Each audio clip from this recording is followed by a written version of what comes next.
Good morning, yeah, it's a brand new day. And I'm walking, yeah, in a whole new way, yeah. Come on. Good morning, it's a brand new day, yeah. I'm free falling, yeah, into the arms of grace. Sing it with me now, come on. La la la la la la la la la ti da, yeah. Woo. La la la la la la la la la ti da. It's a brand new day. It's a brand new day. Yeah, believe it. It's a brand new day. Yeah, it's a brand new day. Thank you, Jesus. Thank you, Lord, for this brand new day, God, the day that you have made. We will rejoice. We will be grateful. We will be thankful, Lord. We thank you so much for who you are. In Jesus' name we pray. Amen and amen. Good morning, you guys. I hope your day is starting off well already. And I am so looking forward to studying Galatians this morning. We've been on the road and had an absolute amazing time down in Alabama this weekend, and I'm just so grateful for everything that the Lord did and all the ministry that took place, and it was just so powerful. So let's dive back into Galatians and eat some of God's word here that we can be fulfilled, refreshed, and restored. Yeah, you ready? Let's go. Turn over with me to Galatians chapter 5. Verse 17 is where we're going to be starting today, but I actually want to start in verse 16 because it says, "This I say then, walk in the Spirit, and you shall not fulfill the lusts of the flesh." The reason why I want to start there is because we're about to dive into all the things that the lust of the flesh is. We don't have to live or walk in these things. It's very clear in verse 16. It says, "This I say then, walk in the Spirit, and you shall not fulfill the lust of the flesh." So all the stuff we're going to start going over, and man, there's a lot of it. So we probably won't finish it today, but the Bible clearly tells us that we don't have to walk in these things. So I just wanted to lay that out before we dive in. So let's read in, starting in verse 17. "For the flesh lusteth against the Spirit, and the Spirit against the flesh. And these are contrary the one to the other, so that you cannot do the things that you would." So here we have the war. A couple studies back, we talked about that war and how if you are in Christ, you know exactly what this war is all about. We already read a little while back about not being entangled with the things of this world. So let's jump back to Galatians chapter 5, and we're going to go to verse 18. "But if you be led of the Spirit, ye are not under the law." Such a powerful verse to put right next to that one is Romans chapter 8, starting in verse 3. "For what the law could not do, in that it was weak through the flesh, God sending his own Son in the likeness of sinful flesh, and for sin condemned sin in the flesh, that the righteousness of the law might be fulfilled in us, who walk not after the flesh, but after the Spirit. For they that are after the flesh do mind the things of the flesh." They care about the things of the flesh. "But they that are after the Spirit, the things of the Spirit." Those that are following the Holy Spirit of God care about the things of the Spirit. Look at verse 6. "For to be carnally minded is death, but to be spiritually minded is life and peace." Have you lost your peace lately? When we find ourselves in that place, when we mind the things of the flesh, on the things of the world, the circumstance, the situation, or prioritize the things of the flesh and not of faith, when we desperately want to control it ourselves, we find ourselves losing our peace, losing our cool, getting super stressed out. And thank God that when we find ourselves in that place, we can come back, we can renew our minds, like the Bible says, renew our mind, that we can be strengthened, our inner man, our new man, in the Spirit of God. Let's go to verse 19. And this is going to list out the works of the flesh. So 19, "Now the works of the flesh are manifest, which are these. Number 1, adultery. What is adultery? Well, the definition of adultery is cheating on your spouse, intimacy with someone other than who you're married to.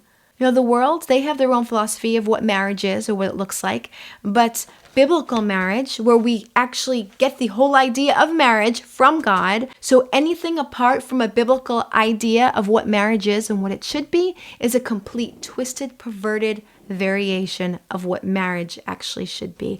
So the only place that we can go and define marriage is to the scriptures. God is the one that set it up. God is the one that created it and ordained it. And we could spend a lot more time on that, but I think we all understand adultery. But Jesus actually takes it up a notch. In the world, they'll tell you, oh, you can look, but don't touch. But Jesus actually talks about adultery and raises the bar, brings it to a whole new level when he shows up. So let's look at that in Matthew chapter 5. In verse 27, Jesus says, "You have heard it said by them of old time, thou shalt not commit adultery. But I say unto you, that whosoever looks on a woman to lust after her hath committed adultery with her already in his heart." Jesus seriously raises the bar here. And he makes it clear once again that the inside of the cup, the inside of the body, the inside of us is our first importance. What's going on in here, what's going on in here, what's coming in through here. We must have a cleansed inner man. And I tell you what, the flesh will follow after it. If we allow the Spirit to lead, the flesh will have to follow and submit. The Bible says, if your eye is evil, the things you look at are evil, your whole body is filled with darkness. Guys, it is time to come out from that darkness and let the light of God shine upon those things, that we would renew our minds, that we would repent from our ways, that we would turn back to the Almighty God. Let's go back and look at the next one, to verse 19. After adultery, we have fornication. This is one of those words that people don't like to talk about so much anymore, because it is any sort of sexual relation or sexual contact when you are not married. I like how fornication is put after adultery, because adultery is discussing not breaking the boundaries set up for marriage, and then fornication is dealing with yourself before you have the boundaries of marriage, the boundaries just of your body. Look at 1 Corinthians chapter 6 with me in verse 18. "Flee fornication.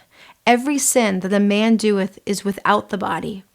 But he that committeth fornication sinneth against his own body."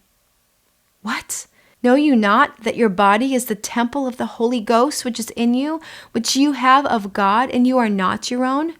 For you are bought with a price. Therefore glorify God in your body and in your spirit, which are God's. When we surrender to the Lord, when we are born again, when we've been purchased by his blood, our flesh is not our own anymore. That's how we can have the power to walk in the Spirit. Praise God, because now his Spirit dwells in us. But therefore we are not our own. We are now the temple of the Holy Ghost. Thank you, Jesus. And because we represent a holy God and he dwells inside of us, we cannot do the old things that the flesh used to want to do. Grieve not the Holy Spirit of God.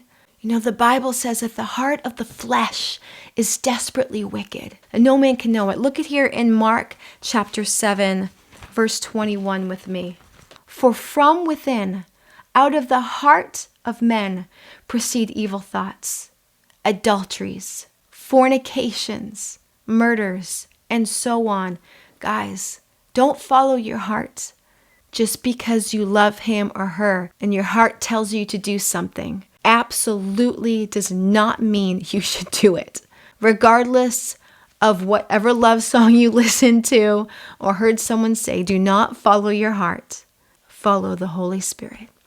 You will succeed and you will get to that place that God has for you. And you will be happier and more fulfilled than you ever could have been. When we give ourselves over to things like fornication, we lose ourselves. We sin against our own bodies, as it said. That's the thing that makes fornication different than all the other ones. We literally sin against our own flesh. We hurt ourselves. And we know that there's so many diseases attached to these sort of things because we're sinning against ourselves. And where there is sin, there is death. But today, my friend, my brother, my sister, this is the time to renew our minds, to renew our bodies. And no matter what we've done yesterday, no matter what we did last night, no matter what we did in the past, Jesus has come to give us life. And he paid the price on the cross that you can be redeemed, that you can be set free. Your body was not meant for fornication. Your body is meant to glorify the Lord. And anyone that says anything to you otherwise or pressures you in any other way otherwise is being used of a spirit that is not of God. So this is the day, today is the day to turn from all those ways and surrender to the Lord and say no to the things of this flesh and follow his Holy Spirit. And by his grace you shall.